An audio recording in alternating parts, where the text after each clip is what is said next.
Hello बच्चों, let's read the question. Question कहता है coordination number of the central metal atom और ion is determined. पहली statement है only by the sigma bonds form by the ligands with the central metal atom और ion, only by the pi bonds form by the ligand with the central metal atom और ion. Choose the correct option, only two, both 1 and 2, either 1 और 2 और only 1। 4 options आपको दिए गए हैं। तो अगर इस क्वेश्चन में हम बात करते हैं अबाउट द की कॉन्सेप्ट, तो यहाँ पे देखो की कॉन्सेप्ट हमारा कोऑर्डिनेशन नंबर रहेगा।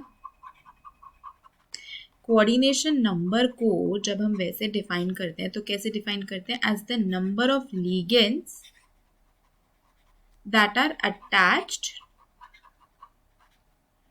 टू द सेंट्रल एटम और आयन। ठीक है, इसी तरीके से हम कोऑर्डिनेशन नंबर को डिफाइन करते हैं। लेकिन ये जो नंबर ऑफ लिगेंड्स अटैच्ड होते हैं to the central metal ion, ये कैसे अटैच्ड होने चाहिए? Via sigma bonds. तो ये इसकी कंप्लीट डेफिनेशन है कि कोऑर्डिनेशन नंबर को हम ऐसे डिफाइन करेंगे कि कितने लिगेंड्स सेंट्रल मेटल एटम या आयन से सिग्मा बॉन्ड से अटैच्ड होते हैं। पाई बॉन्ड्स को कंसिडर नहीं किया जाता। एग्जाम्पल ले लो, यहाँ पे एक कॉम्प्लेक्स लिया मैंने NiCO4। यहाँ पे निकल जो है वो 4 CO मॉलिक्यूल्स से सिग्मा बॉन्ड से जुड़ा हुआ है।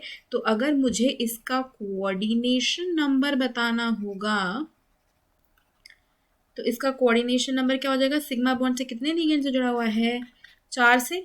भले ही अगर आप CO को देखो तो CO कुछ इस तरीके का होता है, ट्रिपल बॉन्ड होता है उसमें, उसको हम कंसिडर नहीं करते। मेटल से जुड़ा हुआ लिगेंड जो है उसके बीच में सिग्मा बॉन्ड होना चाहिए, तभी वो कोऑर्डिनेशन नंबर में काउंट होगा, अदरवाइज नहीं होगा। Right, so we only consider the sigma bonds and not the pi bonds. तो पहली स्टेटमेंट ट्रू हो गई, दूसरी हो गई फॉल्स। तो कौन सी करेक्ट है? Only and only 1।